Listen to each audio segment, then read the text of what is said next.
Hello there, I'm Elise Carlson. Welcome to a rare Wednesday Duo Daemonology event. Hold on a minute.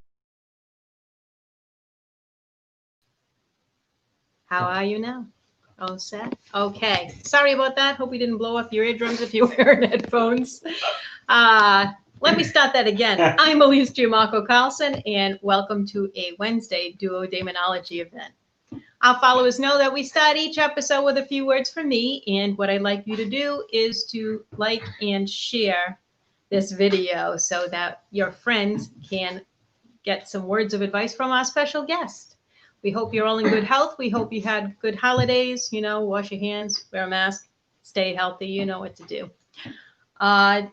Events coming up. We've only got one because of the whole COVID thing. We do still have a few tickets remaining for our March 27th event at the S.K. Pierce Mansion in Gardner, Massachusetts. So if Santa brought you some cash and you've got it burning in your pocket and you'd like to go out and do an investigation, go over to our website, which is demonology.org, and that's spelled the usual way, demonology.org, and you can get information on those tickets. Usually Carl will write an intro for me, but he did not do that this week, and I'm winging it, so bear with me. Our special guest tonight is Loyd Auerbach. He's a parapsychologist, he's a mentalist, and he's a chocolatier. Look forward to learning more about that. He's written books and given lectures on each of those subjects, and he teaches courses in parapsychology. I'm happy to have him here tonight as a guest. That's why I'm joining my duo friends, because I have taken classes at the Rhine Institute with Loyd as the instructor. And if you find that you are interested in parapsychology, that aspect of investigating things that are paranormal, I highly suggest you take a class, because I've done a lot of reading over the years. My interest started in the paranormal and all kinds of things when I was a kid, just like most people, watching, you know, the Loch Ness Monster on In Search Of, and learning about ESP. And then you get married, you go to school, you get married, you have kids, you don't get to do these things. You grow up and say, hey, wait a minute, I think I would like to do those things. But all through the years, I've been reading a lot. And you learn about a lot by reading, but when you take a class, it puts all of those ideas from all of those different books, all of those different authors, their perspectives, their experiments, their reports, and puts them all in one place so you can compare and contrast and come up with ideas of your own, and do it in a formal manner, and have someone call you out on it. What do you think about this? What do you think about that? With a review question every week. So I highly suggest you do that to learn a lot more about parapsychology or any topic that you're interested in. But that's enough of talking from me. I'd like to introduce our guest, Loyd Auerbach, and of course our dynamic duo, James Anito and Carl Johnson.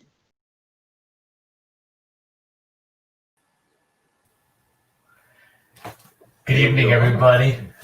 Good evening, Loyd. Hi there. Great introduction, Elise. Yes, sorry for the mess up. For any exploded eardrums, anything wrong with your ears? If anybody We are not responsible. If anybody was I'm napping, sorry. that woke them up. Yes, right. But yes, tonight we have a special guest with us tonight. Somebody that I look up to, somebody I know Elise does. One of the things I wanted to do for Elise, Carl wanted to do for Elise tonight, is get Loyd on, because as a graduation present for passing your class, which of course I hear is not very easy, but she still was an A student. I hadn't taken a class since 1986 when I graduated from college, so it was a challenge for me. Oh yeah, and getting used to the online thing, I'm sure, is a little bit hard too. That too, but I've used my downtime to learn to read a little bit faster and to learn to read with more of, retain and be able to talk back about more information that I've learned. So my next class, it's going to be a breeze. But yeah, so people that are watching tonight usually are occasional listeners or people that follow Loyd, or are new listeners either through YouTube, Facebook, of course, as well through demonology.org. If you are listening or watching, whichever you're doing, we are usually talking about demons or cults or some specific aspect of the cult, or why does evil exist? How are aliens influenced in the demonic culture? But tonight we're talking about a subject called parapsychology, which Carl, in your 47 years, and I know Loyd, I know his publications go back to 1986, which is another longevity of period of time in this such field. What do you think of parapsychology, especially somebody that's been in it for 47 years? When you hear parapsychology, does it fit into the realm of demonology, what we do? For the people that maybe do not know. I try not to overthink it. Yeah. But parapsychology, as opposed to paranormal, which is more of an umbrella term, it just means anything outside of what's accepted by normal academia and rationality. Paranormal, outside of what we understand. Parapsychology is more specific as it delves into the science of the mind, and it is a science, really, if approached scientifically as we can get. There are so many factors involved, and that's what parapsychology encompasses. That there is ESP, that there's all the cognitions, precognition, hypercognition, retrocognition, and life after death. It encompasses that, like trying to explore the possibilities and the ramifications of continuance. So parapsychologist just makes it more, I don't know if I want to say scholastic, as concrete and grounded, but I don't know how the term paranormal became so popular. Granted, TV. Well, I think it became popular because of television. Yes. Yeah. Paranormal. The word paranormal has been used in and around psychic phenomena since the 1800s. Yes. And it really, and for a time it's been expanded, like in the late 60s into the 70s, when there was the occult explosion of books all over the place. And a lot of crap came out. Some good books came out too. But even some people who were on the outskirts of parapsychology, like Hans Holzer, used the terms to include things that we have nothing to do with, like Atlantis and Bigfoot and UFOs. That's not parapsychology. Like you said, Carl, we deal with the mind, with consciousness, and how our minds connect with the world around us and with each other, and can survive the death of the body, possibly. Yes, it's like when people say, "Oh, UFOs," and like cryptids and all that. That's all parapsychology. Yeah, no. I don't like to say that. Not really. No, it's all paranormal. Yes, it's all paranormal. Right. If the ETs were psychic, then we might work with them. But yeah, right. Yeah, if we had some interaction, it helps to have something you can actually work with, or a consciousness you can interact with. Correct. Yeah. Hard to interact with Bigfoot and space aliens, UFOers, and whatever they are, if they choose to, maybe. Right. Yeah. Oh, a very famous, very renowned lady who is a clairvoyant. She once on a television show, she actually interacted with Bigfoot. They never showed Bigfoot, but she knew he was there. So the team knew she was there, that he was there, that Bigfoot was out there. And she actually received what the Bigfoot was saying. Bigfoot was saying, "I'm afraid of you." So that was just profound. That was cyclical. Yeah. Television. Bigfoot didn't have much to say, apparently. That reminds me of the time James Randi was on Barbara Walters with the spoon bending. It was awesome. Oh, yeah. Yeah. Well, what do you think? May I ask you a question, though, Loyd, if I may? What the amazing Randi, James Randi. Now, he was a time debunker and made his secondary career after being a magician from that. And he ends his first book with the last paragraph says parapsychology is a farce and a fraud. So he seemed to be the antithesis of a believer. He'd seem to go too extreme on that train, and he did. Well, he was, and frankly, Randi, his books are full of inaccuracies and bad information. A friend of mine who was a newscaster and radio guy for WMBC for a long time in New York actually went through one of his books, found all these inaccuracies, and actually presented them to Randi. And Randi's response was, "My researchers obviously got it wrong." His name is on the book. He supposedly wrote the book, and now he's blaming it on other people. And this was not uncommon. He also very clearly didn't care about the truth. I mean, the documentary about his life is called An Honest Liar. And he really did not care. And I had my own run-ins with Randi a number of times over the years. So he his $1 million challenge was kind of that was a I was farce. just gonna bring that up. Yeah, like That was a farce. $2 million, you know. So I knew it wasn't legit then when you didn't win that. Well, I mean, he had there was $1 million. I mean, a lot of people in my field thought there wasn't the money, but someone had put that money into escrow. Their money was actually there, but the way that the challenges were run, total farce. There was no way anybody could have won, and the better people knew better. I mean, if you read, actually, I took his rules and his application to some lawyer friends of mine, and one of whom was an entertainment attorney who worked with my dad, and who represented athletes. And I said, okay, if this was about an athletic challenge, would you let your clients actually apply for this? And his response was, no way, because Randy, if you won, Randy would own you. If you lost, you couldn't sue him for any sort of libel or defamation. So there was too much. The people who were smart never took the challenge. Right. Yeah. I always felt that was rather bogus. Yeah. So we have a question that kind of think that answers the James Randi thing. We have a question by Sarah. Would you like to say it, at least? Sure. One of our viewers, Sarah Yusuf, asked, what sparked your pursuit of the paranormal? Comic books and science fiction when I was a kid. A bit of television too. I got interested in superpowers of the, just in general because of comic books. And it was actually one of the ways I learned to read when I was 4 or 5 years old. And I had been watching television since I was 2 because my dad worked for NBC and I had a TV set in my room. And one of the shows that I watched as a little kid, besides, I actually got to watch whatever I wanted. So I watched The Twilight Zone, One Step Beyond, I loved. Oh, I remember One Step Beyond. But even before that, besides Casper the Friendly Ghost, there was a show called Topper. Do you remember Topper? Oh, I sure do. From the Topper, there's a few episodes of Topper out there on the Internet Archive and on YouTube. It's a wonderful old show based on a Thorne Smith novel, which is one of my favorite books, actually. Cary Grant actually made the movie. Yes, Cary Grant. He plays one of the ghosts, and in the show, Cosmo Topper's a banker who represents one of the accounts there is the couple who dies in an avalanche, and he buys their house after they're dead. Well, they came back from Switzerland as ghosts and haunted the house, and Topper could see them and the Saint Bernard, Neil, who was the Saint Bernard who tried to rescue them. Do you remember the actor who portrayed Cosmo Topper? I bet Leo G. Carroll.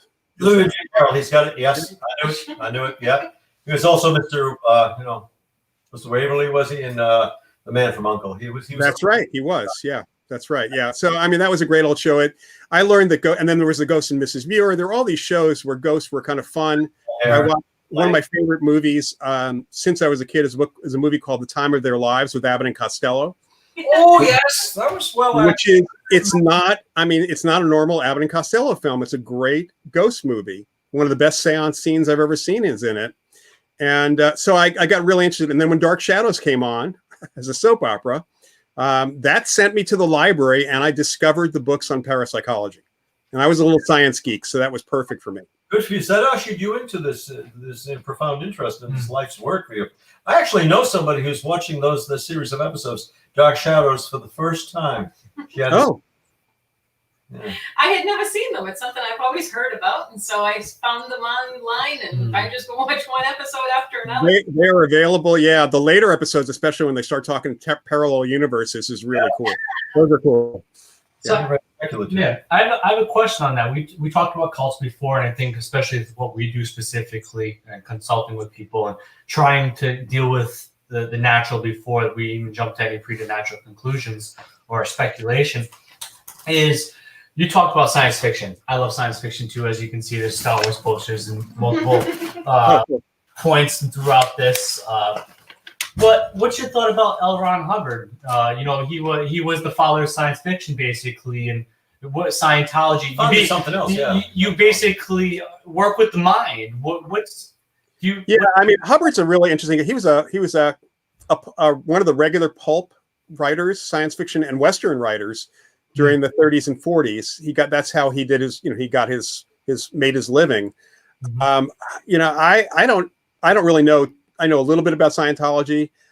I'm guessing that when he came up with this, it was not anything more than a money-making thing that he got involved in. And then he kind of lost control of it. Yeah. Well, most modern psychologists said he was clinically insane. Like He might have been. I mean, H.P. Lovecraft was probably clinically insane. Yeah. H.P. And of it all. So I'm sure you're saying that about my second cousin.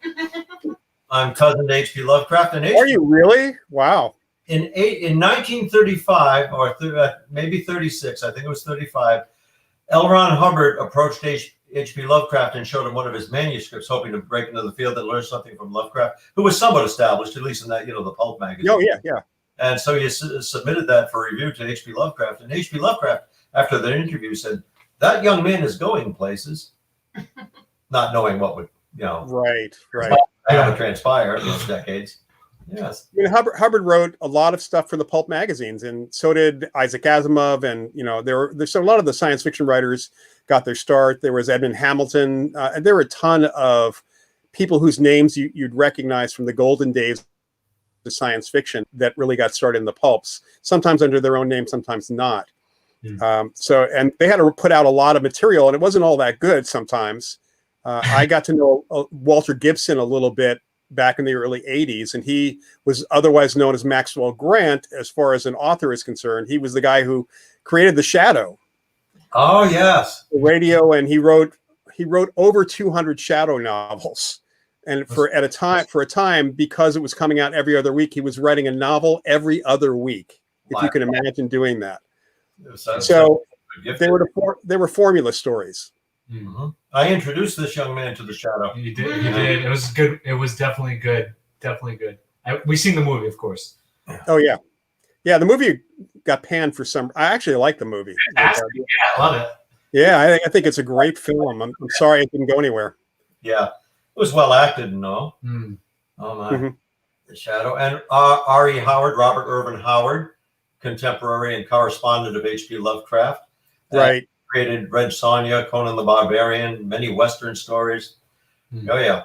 Yeah, and Edgar Rice Burroughs, who really kind of was at the beginning of all that. And I'm a big Burroughs fan, and I'm really happy that the Burroughs Company has been bringing authors in to continue the Tarzan and Mars and other legacies. So they're really expanding that now. Maybe it's having something of a renewal, a resurgence, rebirth. Yeah, new pulps. Yeah. Pulp won't last any longer than it did back, 70 years ago. Well, I think that now that they're ebooks, they'll last a little bit longer. Yeah, anyway. They might pick some, just so we'll have them. So I have another question off the cuff. This could be something that you feel like that we have come across as civilization, people, Homo sapiens. That's what they call ourselves. Yeah. Have we figured out what the afterlife is, or have you felt like we haven't come across that conclusion yet, or we've second guessed ourselves over and over again, Lloyd? I think, the afterlife comes from, or ideas of the afterlife, much of which comes from mythology and people's fears and misunderstandings. It's all speculation. Even when the mediums, I work through the Forever Family Foundation, which is a foundation that supports the work of spirit mediums and family grieving, and also supports scientific research in this area. The mediums get information. They ask the question, what's the afterlife like? And they get this general kind of pleasant kind of thing going on.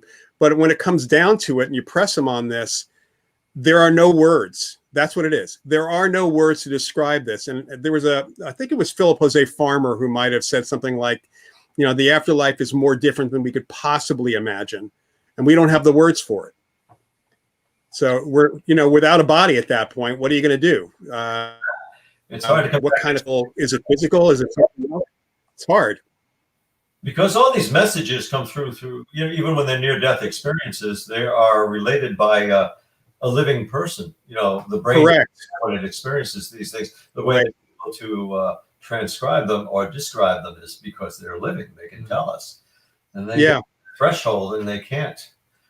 They're coming through. And I worked with one of my long-term ghost cases here in California. When I first was there, was with a Japanese medium for Tokyo Broadcasting, and at one point she was sitting down at a table and having a conversation with the ghost, who was supposedly sitting in the empty chair straight across from her. And she was speaking in Japanese because it was for Japanese television. And the director prompted me to ask on camera, does the ghost understand Japanese? And Mrs. Gibo, the medium, just looked at me like I was an idiot on camera and said, it's all telepathic. It's all mind to mind. It's all conceptual. I'm only speaking Japanese because we have a Japanese audience. This is not for the benefit of the ghost.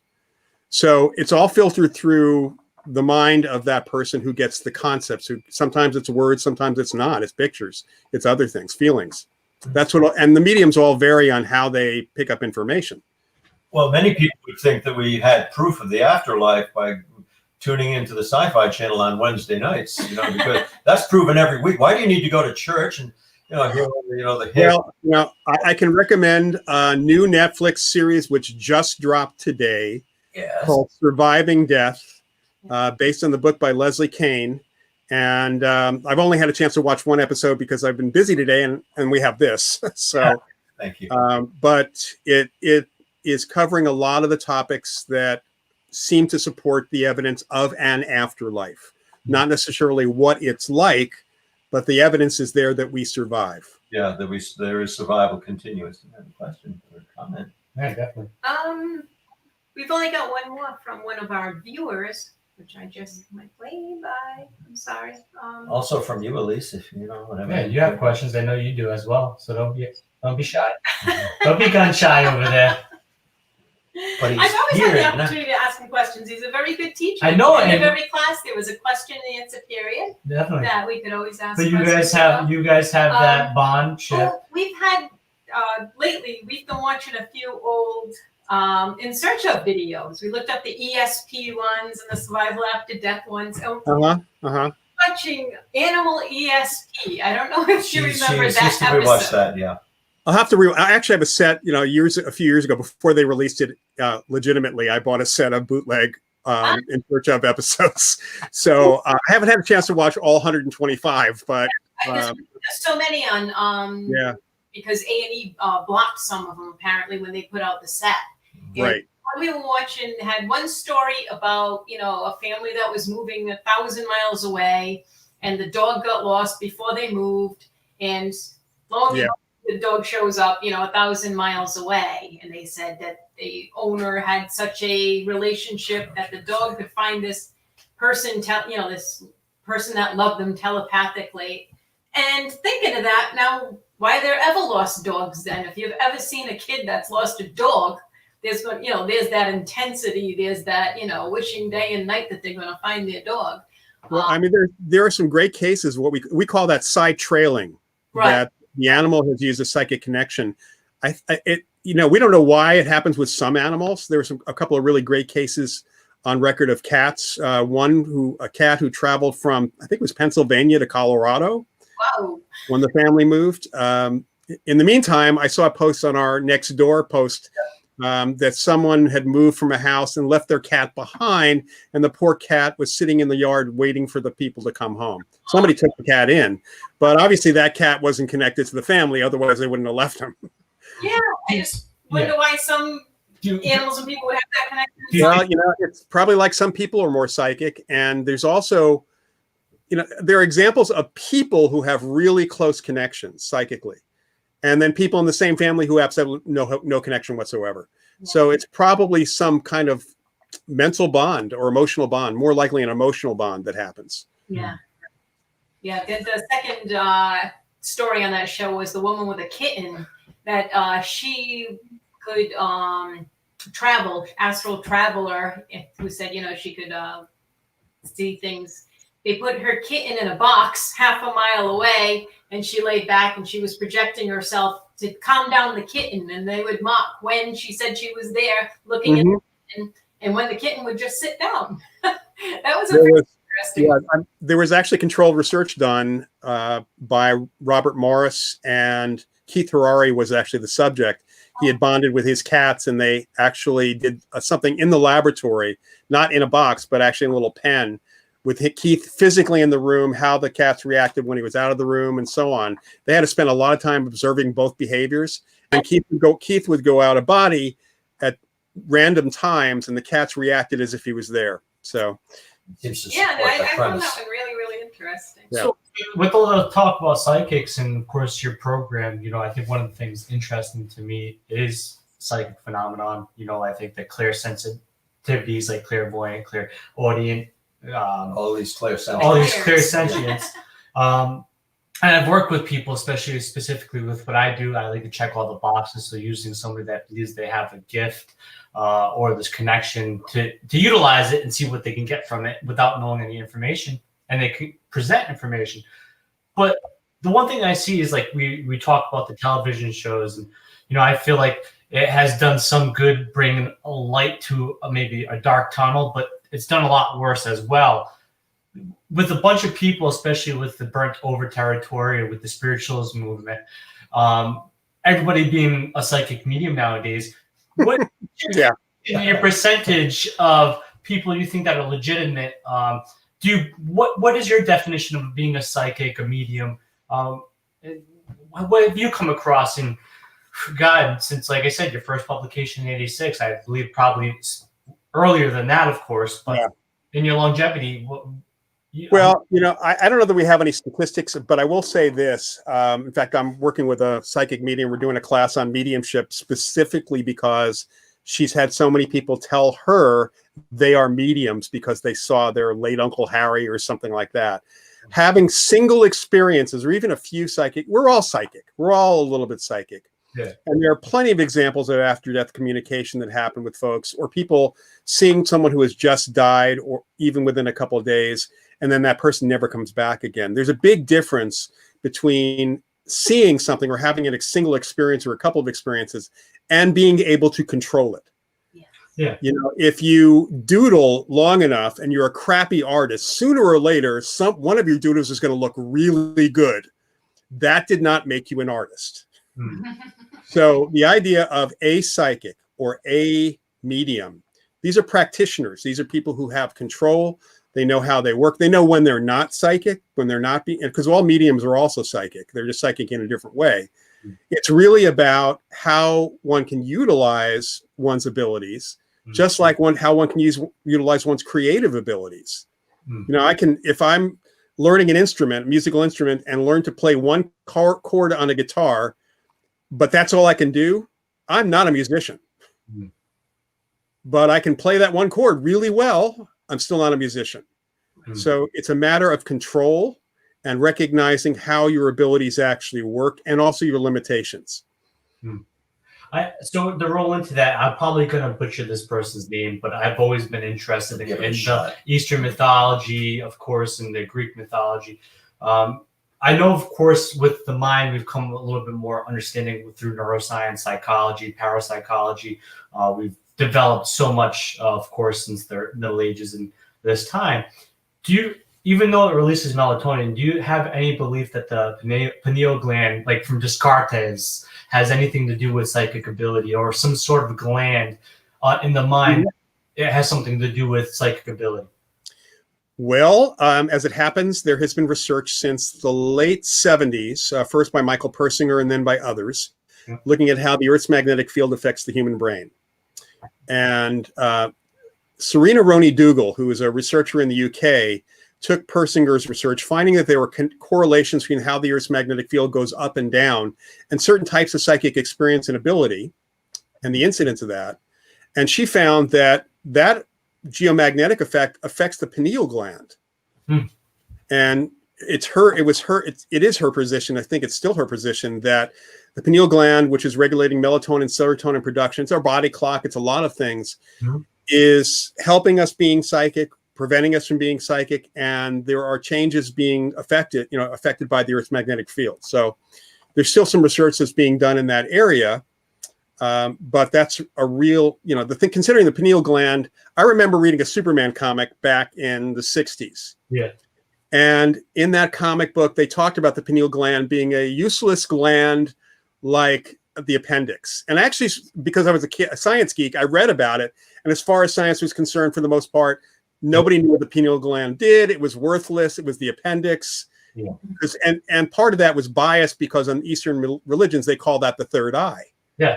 Yeah. Confucius used to talk about it a lot. Right. So it turns out that we need the pineal gland. It's important. Kind of messed up. Was that the storyline where Superman was exposed to red kryptonite and it grew him a third eye, and he had to wear a hat on when he was? It might have been. It might have been that one. I'll have to look that up. I think I've got that comic somewhere still.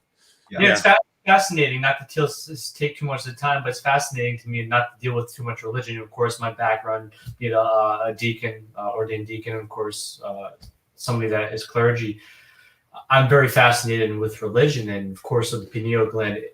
4,400 years ago, Hinduism started. And about so much in that culture. So it has a lot of connection in our civilization, and it's fascinating. I'm glad to see the development in it because people have been talking about it for so long. And Elise meditates, not the West. Yeah, in the East, not the West. Yeah. Oriental versus Occidental. Yeah. Sometimes work together. You guys have any questions? Or any questions from the... Have we been ignoring our chat? Yes, I do have a question here from Keith Bailey. It's kind of long. All right. I will read it to you. Well, that's why it's Keith Bailey. We love you, Keith.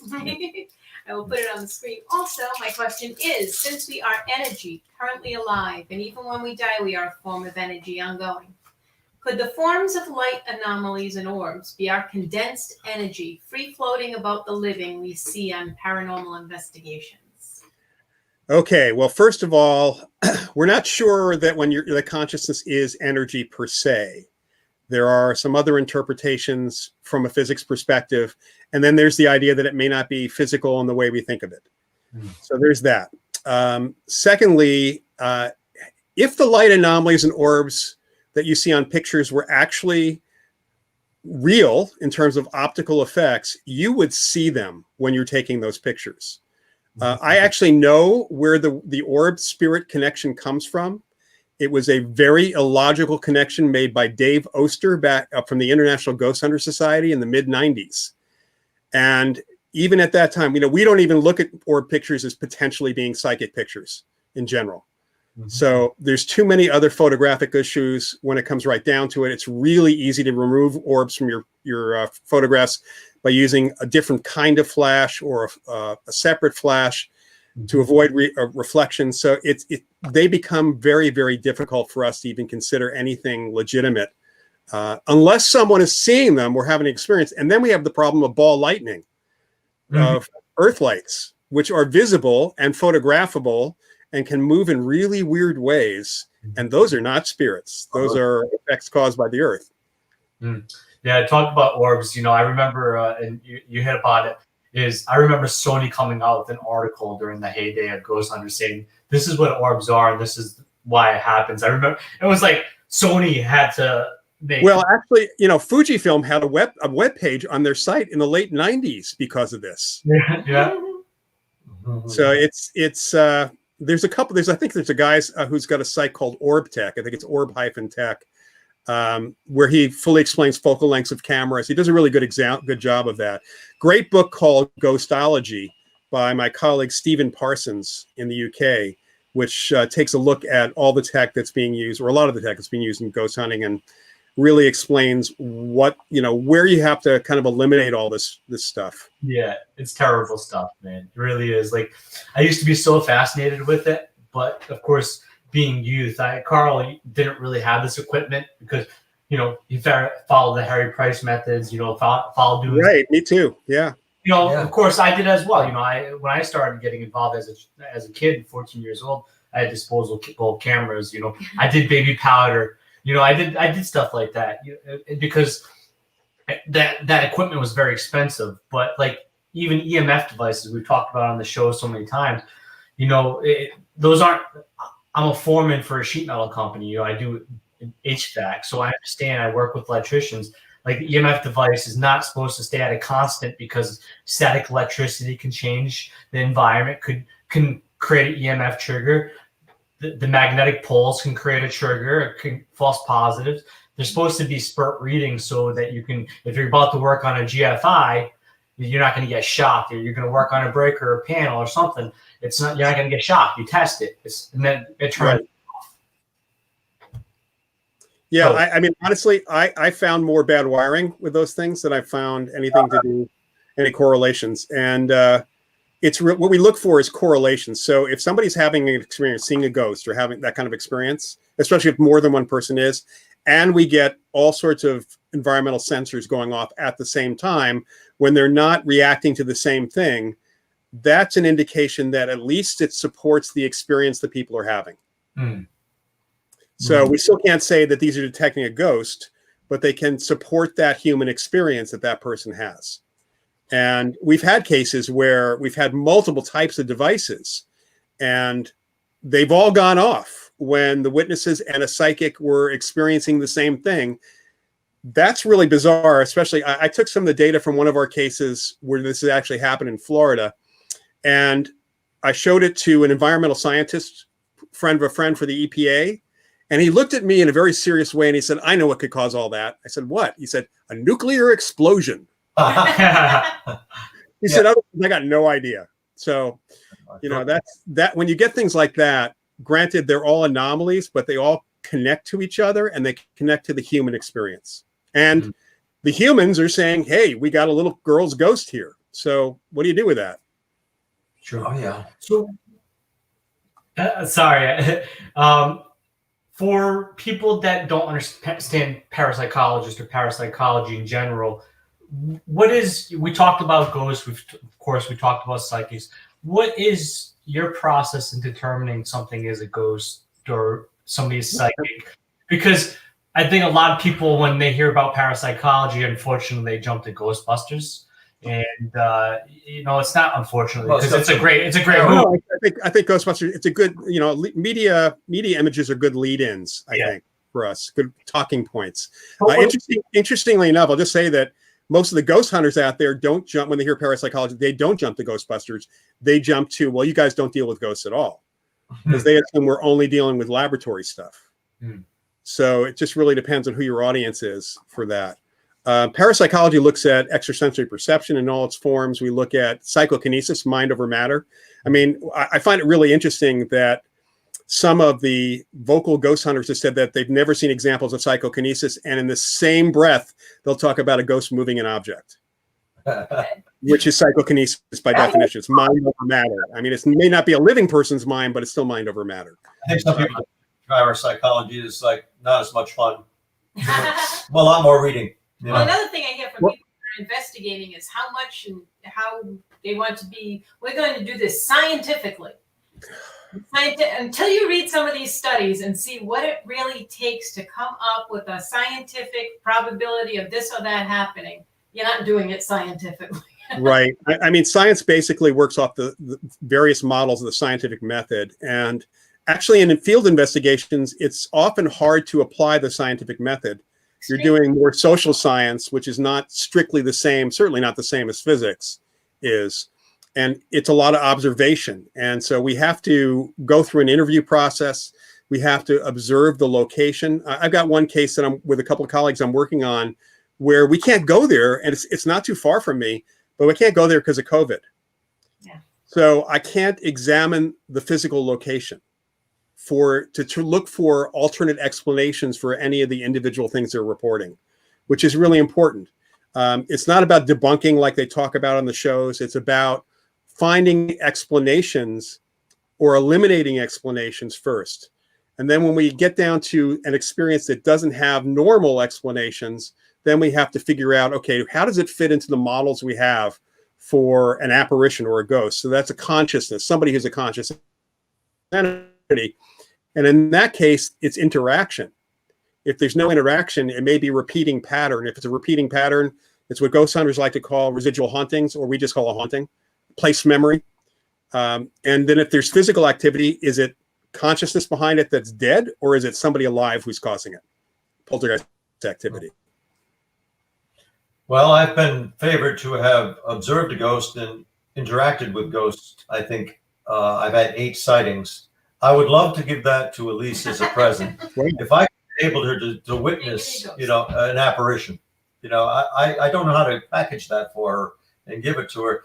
We can go to the places and increase the odds. No, I don't know how to do that either. I was hoping you would. Yeah. Carl, I have. Yeah, I mean, I've had my own encounters, but I've never actually seen a ghost per se. I've heard my name called. I've heard some things. I have been kind of patted on the back when apparently I did a good job calming somebody down. I have been walked through multiple times, which was witnessed after a couple of minutes by 3 psychics who came into the room. So I've had my own encounters, these kinds, but they're not always going to be visual. And that's an important thing to know, is that not everybody sees. Some people hear, some people have combinations of that. My very first experience of what I would consider apparitional experience was a friend of mine who was a magician. Actually, I was with 2 other magicians at somebody's apartment, and he was very serious about this. His wife had died 20 years before. He had moved 5 times, and he said every once in a while he sees his wife or smells her perfume or feels her presence. And as we're sitting talking about his experiences, Mike, the other magician, and I start smelling this perfume, and it wasn't stationary. It was moving around, and Bill was pointing to where it was moving around. So his wife was there as far as we were concerned. And it was a really interesting experience. So that was an olfactory experience, not a visual one, not a kinesthetic experience. So you said an interesting terminology that I like to use, mind over matter. I'm pretty sure you also have, I believe, a book named after that as well, right? I have a book called Mind Over Matter, right? So what's your thought on mind over mind? Like how we maybe can create a construct. You said poltergeist, but like mind over mind. What's your thought on mind over mind? Are you talking about affecting other people, or are you talking about it like a thought form? Like thought form, yeah. Like You thought mean form actually affecting other creating people one as well. and influencing somebody? Yeah. Or? Yeah. You mean actually producing, Well, like your mind to do that? I'm trying to understand this. There, it's a really interesting thing. There are a lot of cultures. Yeah, there are a lot of cultures that have the idea of what the Tibetans call a tulpa, which is a thought form. That it's like so much mental energy is put into something that it's like a hallucination that can be shared by other people, but at some point that hallucination comes to life on its own. It starts acting on its own. And there are a number of people that, psychics who believe in thought forms. It's hard to know because, when you run into these apparitional situations, if they're interactive and you can communicate with them, whether through a psychic or medium or the witnesses, you get sometimes factual information. So was this something created by someone? Is this actually somebody's consciousness? And there are some cultures that believe that we leave part of ourselves behind that can interact as well, but it's not all of us. The ancient Egyptians believed in the Ka and the Ba, that we all had 2 souls, and one went on to the underworld and the other could be reincarnated. So it's a difficult thing. The only time I've run into any situation which bordered on that, there's a couple times. First, I had a case where there was physical action on this woman who claimed she was being choked by this shadowy figure, big bulky figure that would grab her by the throat. And we actually saw an attack. We saw her throat bulge out and finger marks appear on her throat. And the psychic I had with me, who was also a psychologist, wasn't picking up anything out from outside. In other words, she wasn't picking up on anything spiritual. So as we talked, after I yelled at it, which I didn't see, and it went away and didn't come back, I thought there's something more to this. And we interviewed a lot more. We were in the beginnings of our interview, and it turned out there was a very good psychological reason why she had conjured up in her mind this figure, and why she was being choked. And the physical effect on her throat was not, it was basically, it was still psychokinesis, it was still mind over matter, but it was on her own body. I mean, there are people who are highly suggestible, and under hypnosis, you tell them that a pencil is red hot. And when you touch them with that pencil, they get a blister. That's a psychosomatic reaction. It's a physical reaction to something psychological. So we worked with a therapist with her permission, and that it had a very clear psychological, psychodynamic piece to it. I can only kind of push it back, since nobody else was being affected. Had anybody else been affected, it would have been the monster from the id from Forbidden Planet, without the Krell mind machines pumping up the energy. I think that's one of the best poltergeist movies in the world. That movie, even has a quite scientific basis to it. Yeah. Yeah. So I should say I was on a TV show locally in the 80s with when channeling was very popular. And I was brought in just as like the voice of reason with all these channelers on the panel. It was a panel of channels. Oh. And sitting next to me was this very quiet woman who we were told was channeling Athena. Oh. So she barely spoke. I mean, the others were like off the wall. So she was very reserved. So during commercial, I turned to her and I said, "So Athena, are you the Greek god, the Greek goddess Athena?" And she said, "I am the thought form, the energy of belief, representing wisdom that the ancient Greeks created." And I thought that was really interesting from so many different levels, psychologically and otherwise, for that. She didn't have anything wise to say, but that itself was pretty interesting. That's actually interesting. I know Carl and possibly Elise and Tim Shaw and myself, of course, and a few other people that brings on board. We're actually going to, where this will lead into a question, we're going to actually conduct a modern day Philip Day experiment. Excellent. So what is your opinion on that? And of course, also, I'm assuming you're also, for people that are not getting what you're talking, is that what you're trying to talk about, is global consciousness, something that's very big in parapsychology?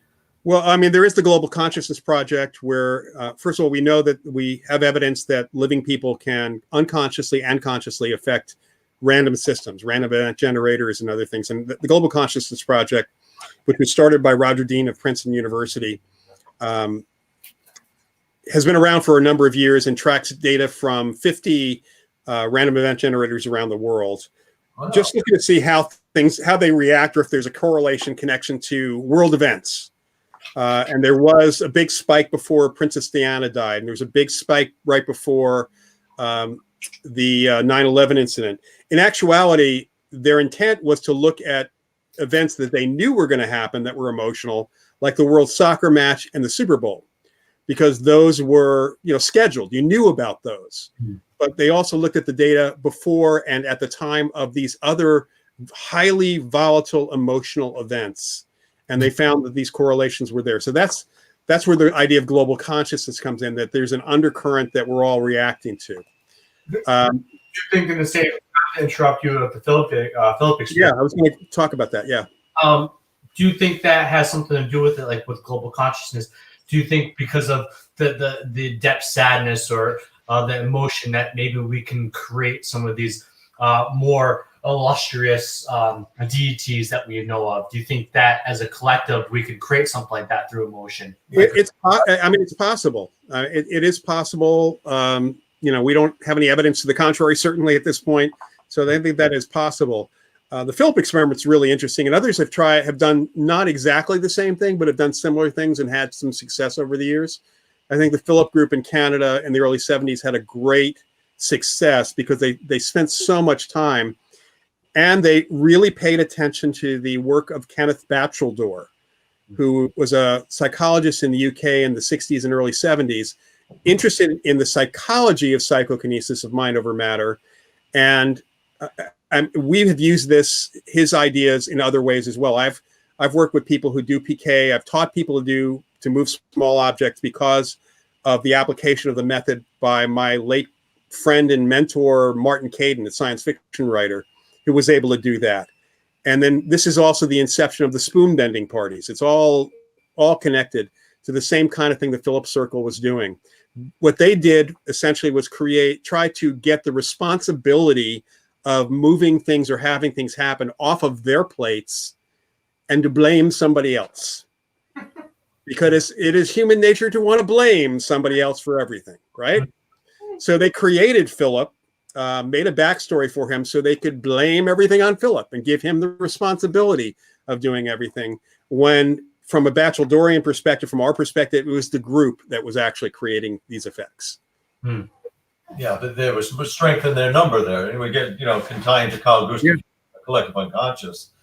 Something is there, and there's some substrate of awareness at a certain level, and then that can be, froth up and be projected and create something like Philip, You know, and of course that the Philip experiment begs the questions: did they actually conjure up somebody similar to Philip? You know, an actual spirit that they got tapped into, or did Philip still exist on some level? Yeah, and I always had the question of how do we know that somebody didn't happen by and think, oh, I'm going to pretend to be Philip. Yeah, True. You know, Yeah, let's play it. Ghosts of people too. You know, when they're dead, they can still play around still. So I'll be Philip for however long you feel you need him. Yeah. I always wondered. One of the things I put in one of my early books about channeling was there was no way for the channel. Channelers were different than mediums because channelers had ancient Atlanteans speaking through them and aliens and all these other things speaking through them. And I kept on saying, well, there's no ID. You know, how do you know it's not Phil, the vacuum cleaner salesman from the 40s, who's pretending to be, Archon from the Pleiades? I like that. It's blowing me away from my next question. I would be remiss if I didn't. Let's actually go to this Michelle, who's writing it. Yeah, I wanted to get to one more reader question. Yeah, with Michelle. I know you teach, but are you currently working on any research studies? If so, what are they? If not, what aspect of parapsychology would you do research on? Well, at this point, most research in our field that involves other people has had to halt because of COVID. Mm-hmm. I don't have access to a laboratory, but I do, I do field work when I can, field investigations. Right now I'm working with 3 of my colleagues on a new approach to poltergeist cases, a way to classify them from the report in a very operational, scientific way, so we have a better chance of understanding what's actually going on. So we are working on that, and we hope to actually present something at a couple of virtual conferences later on this year, probably mid-year, since it's likely that the conferences are not going to be in person at this point. If I had all the time in the world, I'd love to be doing more research on psychokinesis, because that's very near and dear to my heart. I would love to recreate the work that my colleague Dean Radin did about 15 years ago with chocolate, with intentional chocolate. There was a study done in the mid 2000s, which had samples of chocolate. There were 4 different samples of chocolate, and 3 of them had different approaches to putting intention into the chocolate. Those samples would be more mood enhancing and more energizing than the control group, just regular chocolate. And when this was a triple blind study, when they got the data back after the surveys, and the poor people had to have chocolate twice a day for several days. I mean, I know that if we did this in a large scale, we'd have no problem getting volunteers. It's not a problem. But what was interesting was that the 3 samples of chocolates that had the intention were 67% higher in mood enhancing and energizing, according to the people, than the control sample. And this was a controlled experiment. Nobody knew what sample they were getting. So that's one I would love to get my hooks into again. That has potential. It does indeed. Yeah.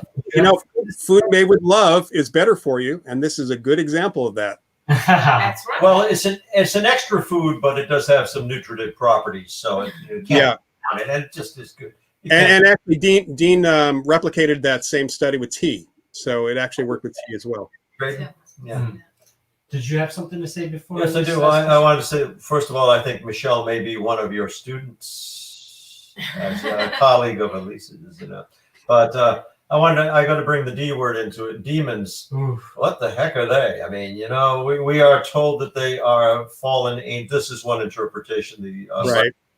That they are, they are cast out of heaven in the Great Rebellion. 1/3 of the heavenly host were cast onto earth, or the nether regions, and now their whole purpose is to war against human souls, humanity being God's ultimate creation. There's got to be something more or something less to it. I would have defined a demon as a poltergeist with an attitude, in generally. But what do you have a thought on what these things could be? Well, give an answer, Lloyd, too. Sorry, not to interrupt, but I was actually going to ask the question, but I was prepping this. So Carl worked on a case that he believes that at the end of the day was demonic. And there was actually a photo capture from this. So before you answer your question, we might sway your opinion. And this is it. Take it yonder. Okay. You got a good look at it? Yeah. All right. Now you can answer. Sorry. So I've seen the Blob with Steve McQueen as well too. All right. Well, first, from a scientific perspective, we can't deal with demons in the traditional definition. Yeah. Because if demons are of God, science, that's unknowable. You can't really approach that. You just can't deal. It's magic. It's preternatural. It's not something that science can deal with. Secondly, growing up Jewish, I would say you have to worry more about the angels than the demons, because they're the ones who turn you into salt and smite you. You don't want to see an angel. It's not a good idea. It's a really bad idea, actually. And frankly, we were not taught that those were anything more than parables or stories.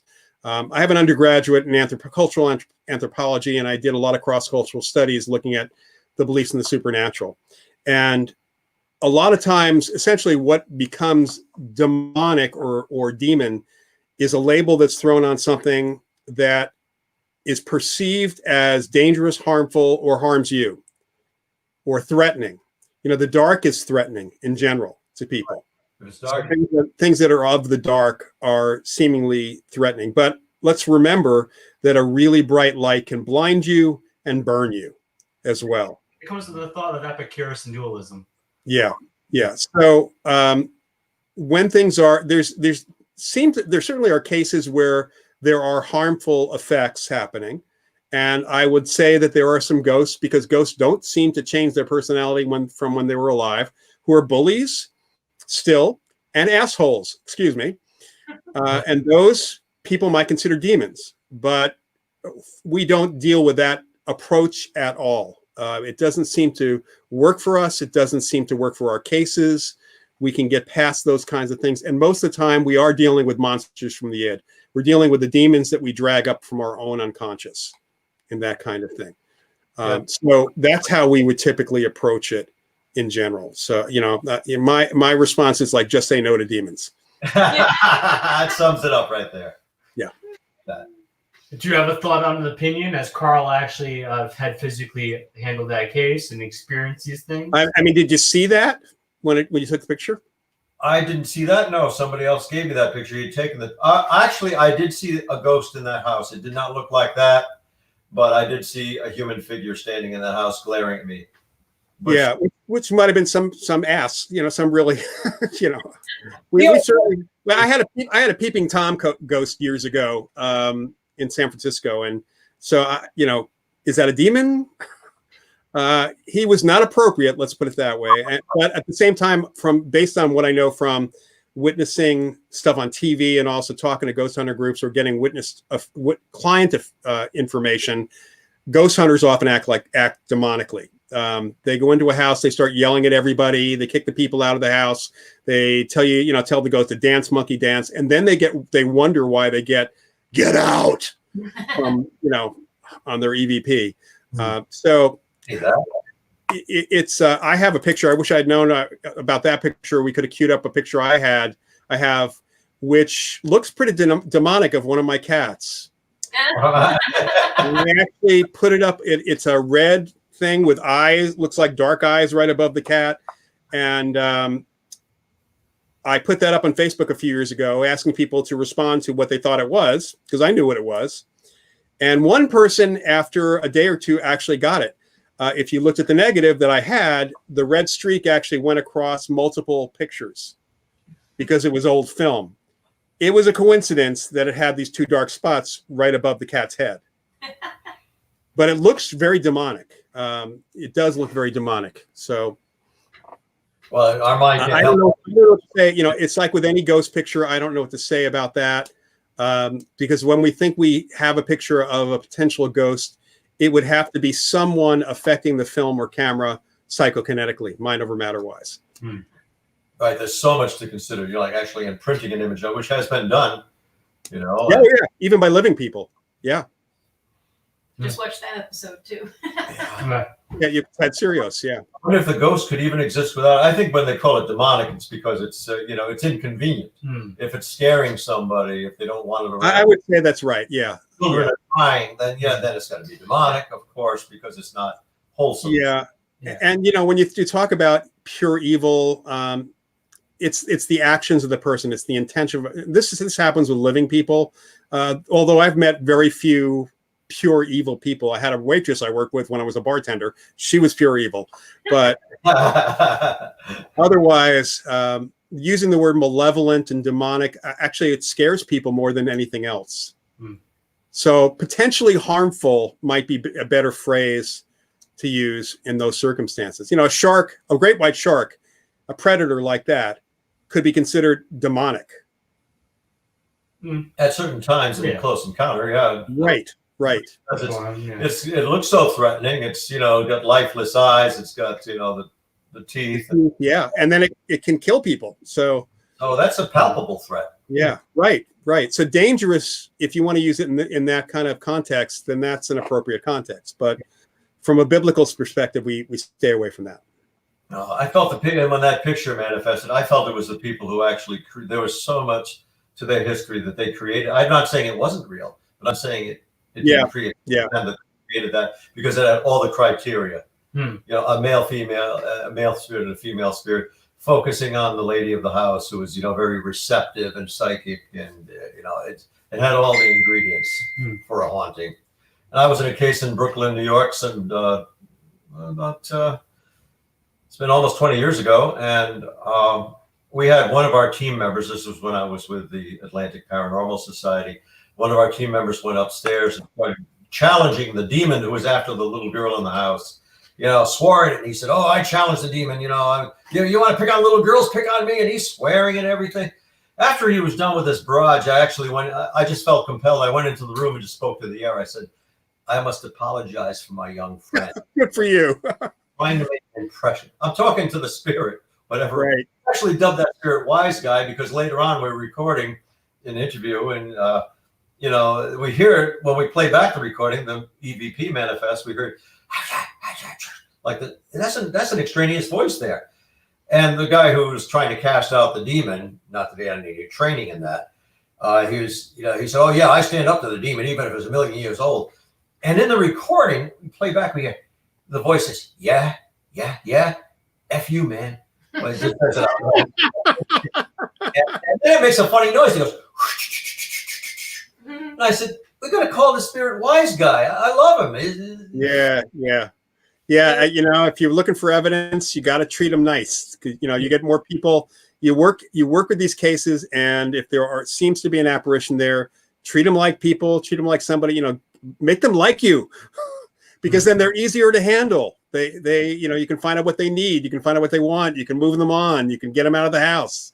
The peeping Tom ghost we had to annoy out of the house, and we ended up doing that thanks to their 5-year-old son who was bugging us with kids' riddles. It was really awful. So we did a reading of the riddles for about an hour and a half, and every so often I said, "And if you come back, this is going to continue every single day." They never had an experience with them again. Yes. Perfect. Yeah. It sounds like something about that P.E.I. Bonowitz, if you remember his book, kind of a primer in 1971, the first edition, Real Magic. Philip, who I knew personally. And he said, sometimes just annoying the spirit enough will get rid of it, That's the best. Music works really well. You just have to figure out what kind of music they're going to hate. Or bring in a non-believer, bring in an ace skeptic. Now, Elise is a realist. Classify her as a skeptic, but you bring in a real diehard. "Oh, that's nothing to you delusional guys. Bring that in. That usually clears them out. I found that to be supported. Yeah, at least for that time period. Unfortunately, sometimes they come back. They just wait for the skeptic to leave. Yeah.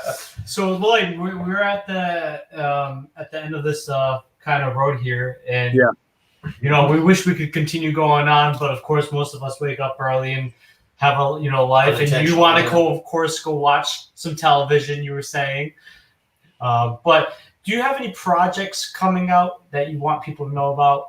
Any way people can get in contact with you? Sure. Anything that you'd like to kind of shout out before?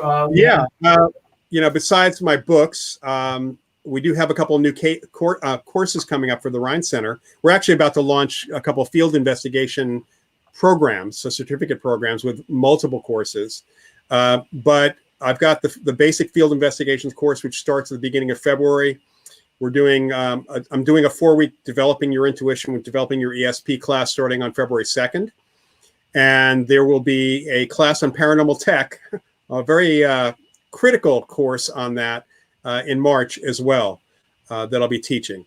And those they're not up on the Rhine site yet. It's Rhine, RHINE.org, and then you just click on education. They'll be up this weekend, from what I'm told, for registration. And unlike Elise, who took it for a grade, you don't actually need to take it for a grade. You could take it for fun. So if you don't feel like diving in the deep end, you can dive in the shallow end for these classes as well.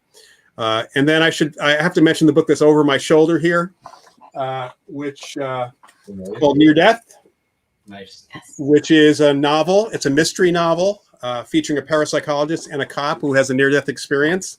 And it's the first in a series. And we just found out today that we are in the quarterfinals for a book contest. So, oh, nice. Yeah. So we're hoping that we move forward. It's for books that might get adaptation to screenplays. We're kind of hoping for that. Buena suerte. Yeah. And then I'll just mention one other thing, and that is I do an every other week Q&A for Live Paranormal on Facebook. It's Sunday nights, 8:30 to 9:30 Eastern time. And if you go to facebook.com/TheLiveParanormal, the next one is on the 17th of January. So I just take questions from people for an hour. I think I'll be there. Definitely will. Elise, you have anything? Just thank you very much for talking with us for this hour. You're very welcome. Carla, She's thrilled to pieces and tickled pink. I'll tell you. Yeah. Justin, it's been an honor. I like to think that we are on the same page of some of these concepts, and it's just refreshing to hear it from somebody as esteemed as yourself. Thanks. And real as yourself, But thank you so much. You are always welcome back. Yeah, definitely. We'll boot off another guest for you. You Yeah. want to come back on? It was an honor to have you on. It was I think everybody that listened in tonight watched definitely were enthralled or interested into the conversation. It's informative. It was informative, and hopefully you can come back on again and Sure. tackle some of these subjects because it's very expansive. But everybody have a great night. Thank you for watching, and we might be back next Thursday. Who never knows? We'll know Friday if we came back Thursday. Yes, we'll know by Friday. Yes. Yeah. Good night. Good night, Thank guys. you. Good night, buddy.